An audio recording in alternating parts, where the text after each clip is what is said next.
अस्सलाम वालेकुम dear students, I hope आप सब लोग खैरियत से होंगे। तो हम आज कर रहे हैं चैप्टर नंबर 10 और क्लास 10 की फ़िज़िक्स, जो कि मैंने आप लोगों को 10.7 न्यूमेरिकल तक करवाया था। तो अक्सर स्टूडेंट कह रहे थे कि हम लोगों को थ्योरी फिर भी हम लोग कर लेते हैं लेकिन न्यूमेरिकल हमसे नहीं होते। तो मैंने न्यूमेरिकल का स्टार्ट लिया हुआ था, तो चैप्टर नंबर 10 के हमने न्यूमेरिकल कर लिए थे। मैंने चैप्टर नंबर 10 है हमारे पास simple harmonic motion and waves. तो 10 क्लास की फ़िज़िक्स स्टार्ट ली हुई थी हमने, और न्यूमेरिकल प्रॉब्लम 10.1 से लेकर हमने किया था 10.3 तक फर्स्ट लेक्चर में, फिर 10.4 से 10.7 तक सेकंड लेक्चर में किया था। आज हम इंशाल्लाह स्टार्ट लेंगे 10.8 से लेकर 10.10 तक, ठीक है। तो 10.8 पहले समझ लेते हैं थोड़ा सा, इसमें क्या है। Water waves in a shallow dish are 6 centimetre long. At one point, the water moves up and down at a rate of 4.8 oscillations per second. Water waves हैं एक शैलो डिश में, ठीक है, जिसकी हमें लेंथ दे दी गई है 6 centimetre long. At one point the water moves up and down at a rate of 4.8 oscillation per second. अब ऑसिलेशन पर सेकेंड क्या चीज़ होती है, हमारे पास फ्रीक्वेंसी होती है ना। तो ये हमारे पास फ्रीक्वेंसी दे दी गई है, ये हमारे पास डिस्टेंस है और ये फ्रीक्वेंसी है। तो फाइंड क्या करना है हमने, ए पार्ट में what is the speed of the water waves, एक स्पीड फाइंड करनी है वाटर वेव्स की। बी हमारे पास क्या है, what is the period of water waves. दूसरी चीज़ हमने क्या फाइंड करनी है, टाइम पीरियड फाइंड करना है।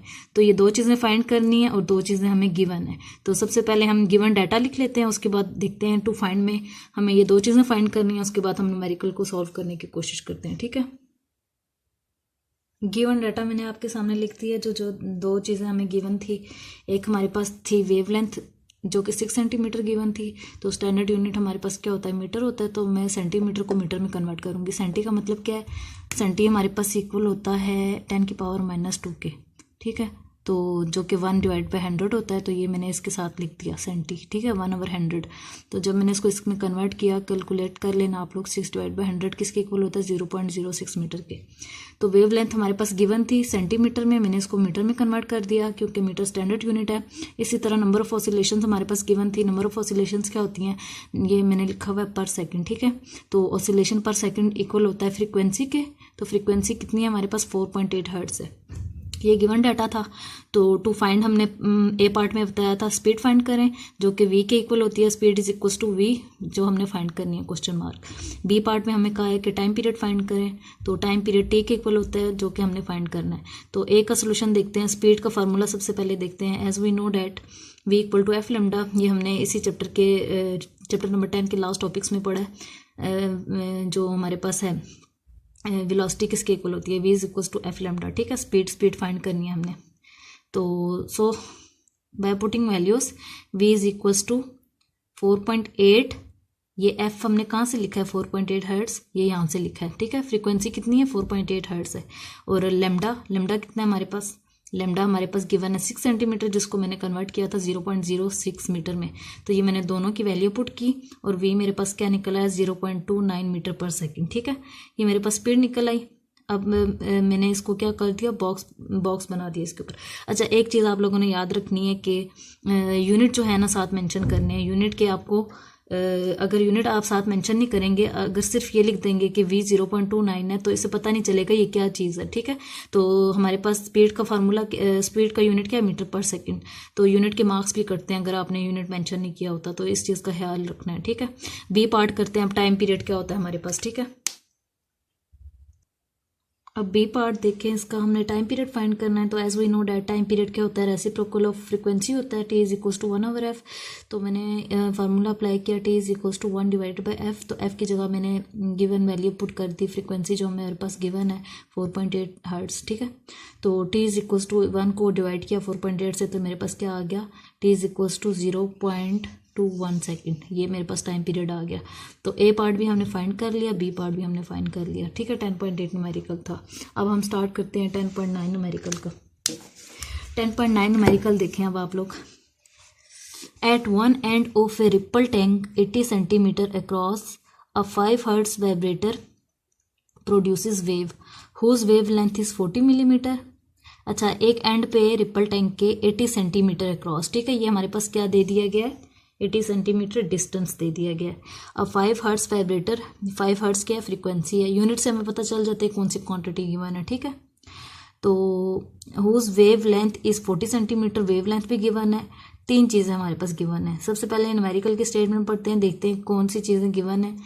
तो ये 3 चीज़ें गिवन है। अब देखते हैं फाइंड क्या करना है। Find the time the wave need to cross the tank.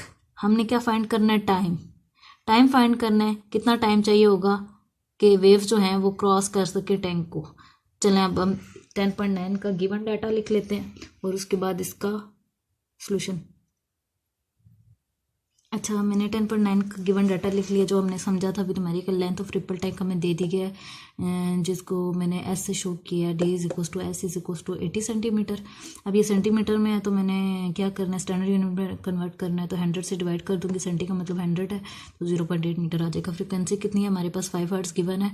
Wave length हमारे पास कितनी है, 40 मिलीमीटर है। मिलीमीटर है तो मिलीमीटर को मैं मीटर में कन्वर्ट करूंगी, मिली की जगह 10⁻³ आ जाएगा, इनको मल्टीप्लाई करूंगी तो 0.04 मीटर आ जाएगा। टू फाइंड हमने क्या करना है, टाइम पीरियड फाइंड करना है। Time is equal to T is equal to question mark. तो सोल्यूशन करते हैं। अब देखते हैं टाइम पीरियड हम कैसे फाइंड करेंगे। सबसे पहले हम क्या करेंगे, फार्मूला यूज करेंगे v equal to F lambda का। क्योंकि टाइम पीरियड फाइंड करना है तो हम क्या करेंगे, हमारे पास क्या क्या गिवन डाटा है, फ्रीक्वेंसी भी है और वेवलेंथ भी है, ठीक है। फ्रीक्वेंसी ये है हमारे पास और वेवलेंथ ये है। तो सबसे पहले मैं v फाइंड कर लूँगी। तो मैंने f की जगह f की वैल्यू पुट की, लैम्डा की जगह उसकी वैल्यू पुट की। तो मैंने इन दोनों को आपस में मल्टीप्लाई किया तो 0.2 मीटर पर सेकंड आ गया, ठीक है। ये मेरे पास क्या आ गया, v आ गया। असल में मैंने यूज़ कौन सा करना है, formula s equal to v T वाला, क्योंकि मुझे टाइम पीरियड चाहिए। तो यहाँ से t को मैं सेपरेट कर दूंगी। तो t मैंने सेपरेट किया तो s के साथ v आगे डिवाइड हो गया, t is equal to s divide by v।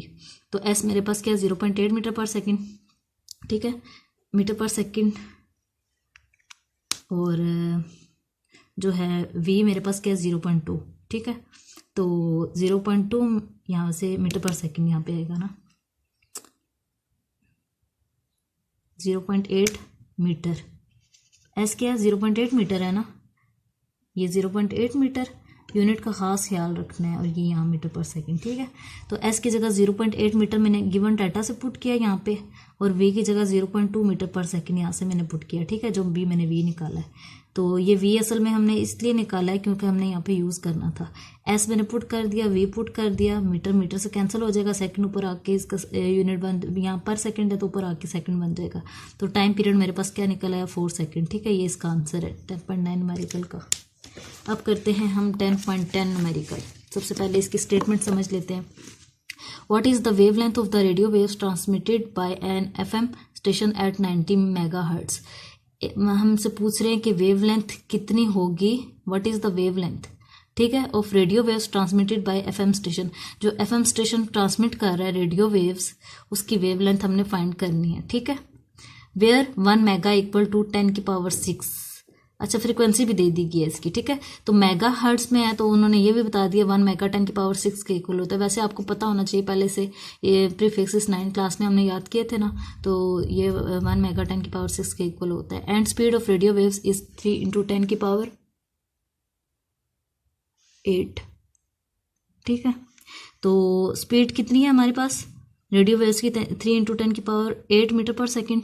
तो दो चीज़ें हमारे पास जो हमने फाइंड करनी है, एक वेवलेंथ फाइंड करनी है और जो गिवन डाटा है वो हमारे पास दो चीज़ें दी हुई हैं। तो इसका गिवन डाटा लिखते हैं और इसको फाइंड करते हैं, ठीक है। अच्छा, 10.10 का मैंने गिवन डाटा लिख लिया। फ्रीक्वेंसी गिवन है 90 मेगाहर्ट्ज। तो मेगा की वैल्यू हमें दी हुई है क्वेश्चन में 10⁻⁶ के इक्वल होता है। तो यहाँ पे मैंने पुट कर दिया। स्पीड ऑफ रेडियो वेव्स भी दिया हुआ इक्वल टू 3 × 10⁸। ये गिवन डाटा हो गया। टू फाइंड हमने क्या करना है, वेवलेंथ फाइंड करनी है। तो सोल्यूशन पे आते हैं। तो हमने पता है v equal to F lambda के इक्वल होता है। मैंने वेवलेंथ फाइंड करनी है, यहाँ से वेवलेंथ को सेपरेट कर लेती हूँ। v डिवाइड बाई एफ आ जाएगा, यहाँ पे v डिवाइड बाई एफ आ गया। v की वैल्यू पुट की क्वेश्चन से, फ्रीक्वेंसी की वैल्यू पुट की गिवन डाटा से, दोनों की वैल्यू पुट कर ली। साथ यूनिट का खास ख्याल रखना है, यूनिट साथ मेंशन करने हैं। अब मैं इसको सॉल्व करने की कोशिश करती हूँ। तो मैं ये 6 है, 10 की पावर ऊपर चला जाएगा, -6 हो जाएगा, 8 - 6 2 होता है, 10 की पावर 2 आ गई, यहाँ रहेगी 3 के टेबल से ये कटिंग हो रही है, 3 1 3 3 3 9, तो 1/30 आ गई, 30 आ गया नीचे, और इस पावर को मैंने पहले ही सॉल्व कर दिया।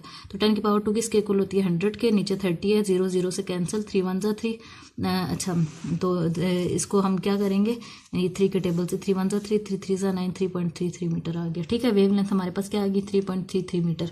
तो ये था हमारे पास 8 9 और 10 न्यूमेरिकल।